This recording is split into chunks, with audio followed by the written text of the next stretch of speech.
Di video kali ini, kita akan menceritakan sebuah film asal Korea berjudul Squid Game.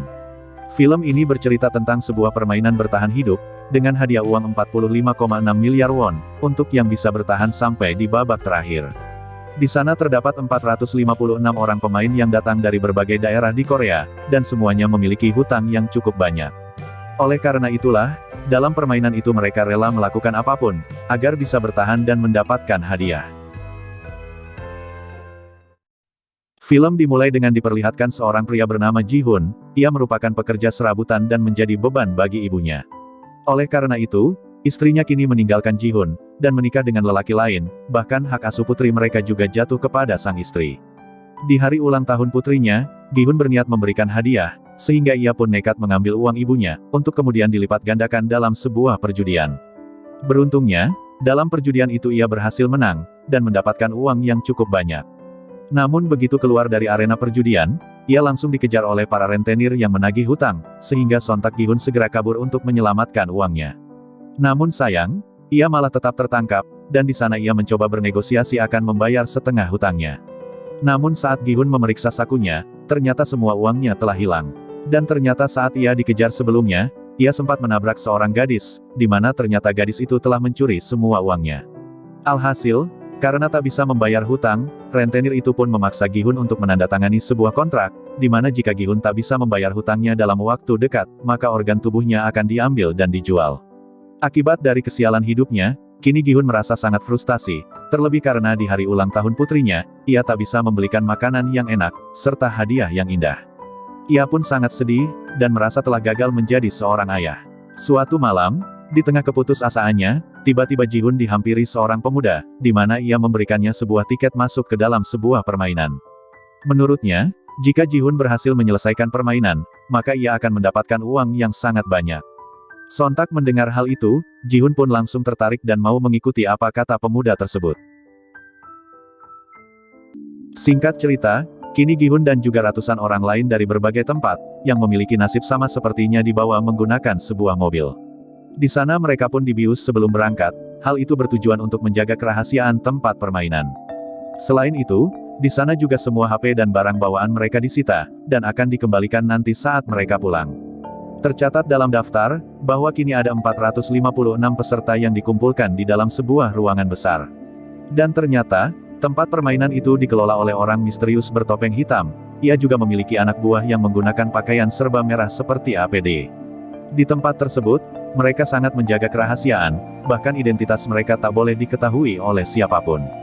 Di lain sisi, di sana terlihat Gi-hoon bertemu dengan beberapa peserta lain, di antaranya ada Sang-woo, yaitu teman masa kecil Gi-hoon, kemudian Il-nam, yaitu kakek-kakek yang penyakitan, lalu ada Ali, yaitu seorang pekerja asing, ada juga Doksu, yaitu seorang gangster, kemudian seorang wanita bernama Mir-yong, dan gadis asal Korea Utara bernama Sapyok, yaitu gadis yang sebelumnya mencuri uang Gi-hoon. Sehingga ketika Gi-hoon melihatnya, sontak ia pun marah dan berniat membalaskan dendamnya, namun untung saja para panitia datang. Di sana panitia menjelaskan, bahwa selama di sana mereka akan memainkan 6 permainan, adapun beberapa aturan yang harus disetujui oleh para pemain adalah 1. Pemain tidak boleh berhenti di tengah permainan. 2. Pemain yang menolak bermain akan langsung dieliminasi. 3. Permainan akan dihentikan jika mayoritas dari peserta menyepakatinya. Akhirnya, setelah menyetujui semua persyaratan itu, kini para peserta pun diarahkan ke ruangan berbeda, untuk memulai permainan yang pertama. Permainan pertama bernama lampu merah lampu hijau, di mana terdapat sebuah robot raksasa di ujung ruangan, yang akan bertugas sebagai penjaga. Saat robot itu berkata lampu hijau, maka para pemain harus bergerak secepat mungkin, agar mereka bisa segera sampai di garis finish sebelum waktu habis.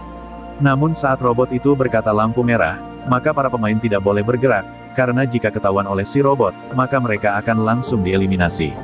Mungkin terlihat mudah, akan tetapi, maksud dari dieliminasi adalah bukan hanya sekadar dikeluarkan, tapi mereka akan ditembak hingga tewas. Dan karena hal itu, para peserta pun terkejut dan mulai berlarian untuk kabur, namun tindakan itu malah membuat mereka semua mati sia-sia.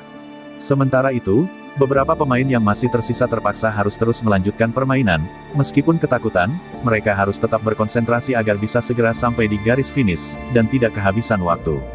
Di sini pemain yang melewati garis finish sebelum waktu habis, maka ia akan dinyatakan lolos dari permainan pertama, dan mereka berhak maju ke permainan selanjutnya. Di lain sisi, Gi-hun yang sebelumnya tertinggal mencoba untuk berlari sekencang mungkin, di mana pada saat detik-detik terakhirnya, ia malah terpleset dan hampir jatuh, namun untung saja Ali berhasil menarik bajunya, sehingga ia bisa bertahan dan akhirnya lolos. Setelah waktu habis, mereka yang masih tersisa karena kehabisan waktu langsung dinyatakan kalah, dan langsung ditembaki satu persatu. Kini permainan selesai, terlihat pintu penutup area permainan tertutup, dan tempat tersebut seakan menghilang tak terlihat. Setelah menyelesaikan permainan pertama, kini para peserta pun kembali dikumpulkan, dan terlihat dari yang awalnya 456 peserta, kini hanya tersisa 201 peserta saja, yang artinya lebih dari 50%-nya gugur. Di sana para peserta yang masih tersisa sangat ketakutan, melihat apa yang terjadi di permainan pertama, sehingga mereka pun sepakat untuk menyudahi permainan ini dengan melakukan voting. Namun sebelum melakukan voting, di sini panitia mengingatkan kepada mereka, bahwa kini hadiah yang terkumpul sudah mencapai lebih dari 25 miliar, di mana hal itu diakumulasikan dengan jumlah peserta yang telah gugur. Sementara jika mereka memilih untuk berhenti, maka mereka akan dipulangkan tanpa membawa uang sepeser pun, dan sontak hal itu pun membuat pendirian mereka untuk pulang menjadi goyah. Akhirnya voting pun dilakukan, dan secara mengejutkan kini hasilnya imbang. Hingga pada akhirnya tinggal si kakek Ilnam, dan saat ia akan melakukan voting, akhirnya ia pun memilih untuk pulang, dan tidak melanjutkan permainan. Sontak para peserta pun berteriak bahagia, namun ada pula yang menyayangkan karena mereka harus kehilangan uangnya. Pada akhirnya, kini para peserta pun dipulangkan kembali ke daerah mereka masing-masing, dengan mata tertutup dan tanpa pakaian, hal itu tentu bertujuan untuk menghilangkan jejak.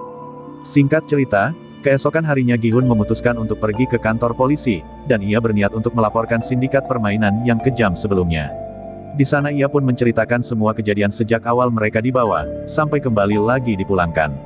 Polisi yang mendengar semua ceritanya, hanya kebingungan dan tertawa, ia seakan tak percaya dengan perkataannya. Kemudian, Ji-hun memberikan tiket permainan yang ia dapatkan dari pemuda misterius sebelumnya, di mana dalam tiket itu terdapat sebuah nomor telepon yang bisa dihubungi. Namun ketika polisi mencoba untuk menghubungi nomor itu, ternyata kini yang mengangkatnya malah seorang wanita biasa, sehingga hal itu membuat polisi marah kepada Ji-hun, dan menganggapnya telah gila. Tak lama kemudian, seorang polisi bernama Junho datang ke kantor polisi tersebut, dan ia pun tertarik dengan tiket permainan yang dibawa oleh Gi-hun. Sehingga, di sana ia pun meminta identitas Gi-hun pada para polisi, dan Junho sepertinya mengetahui sesuatu yang janggal dari permainan tersebut, bahkan ternyata ia juga memiliki tiket yang sama persis dengan milik Gi-hun. Diketahui, tiket itu adalah milik kakaknya yang sudah lama menghilang, di mana Junho merasa kakaknya pasti ada di tempat permainan tersebut. Sementara itu di tempat lain, Gi-hun yang pulang ke rumah kebingungan mencari ibunya, dan ternyata ibunya saat ini dirawat di rumah sakit, karena menderita penyakit diabetes akut. Tak hanya itu, bahkan dokter menyarankan untuk segera melakukan operasi, namun sang ibu memilih untuk pulang, karena ia tak sanggup membayar biaya pengobatan di rumah sakit. Sontak dengan hal itu, Gi-hun merasa sangat sedih dan kecewa, bahkan ia nekat meminjam uang pada mantan istrinya, demi bisa membayar biaya pengobatan ibunya. Namun di sana, yang ia dapatkan malah hinaan dari suami baru mantan istrinya, sehingga hal itu membuat Gi-hun marah, dan langsung menghajar lelaki tersebut. Kini Gi-hun sadar, bahwa ternyata apa yang dikatakan panitia permainan itu benar adanya, jika dunia luar jauh lebih kejam dari apa yang terjadi di dalam sana. Di mana mereka akan tetap dikejar hutang, dan mati di tangan rentenir. Hingga akhirnya, semua kenyataan pahit dunia membuat Gi-hun dan temannya yang lain, semua berniat untuk masuk lagi ke dalam arena permainan. Dan singkat cerita pada malam harinya, mereka semua pun berkumpul kembali, dan dijemput menggunakan mobil, untuk kemudian kembali mengikuti permainan itu. Namun yang berbeda, karena sudah tahu kini mereka bisa lebih mempersiapkan diri. Sementara itu, dari arah lain Junho ternyata juga ikut menyusup ke dalam mobil, di mana ia nekat masuk ke dalam arena permainan, agar bisa menemukan kakaknya yang hilang. Lalu kemudian setelah itu, episode 1 dan 2 pun selesai. Apakah permainan selanjutnya, dan apakah Gi-hun masih bisa selamat? Kita saksikan di video selanjutnya.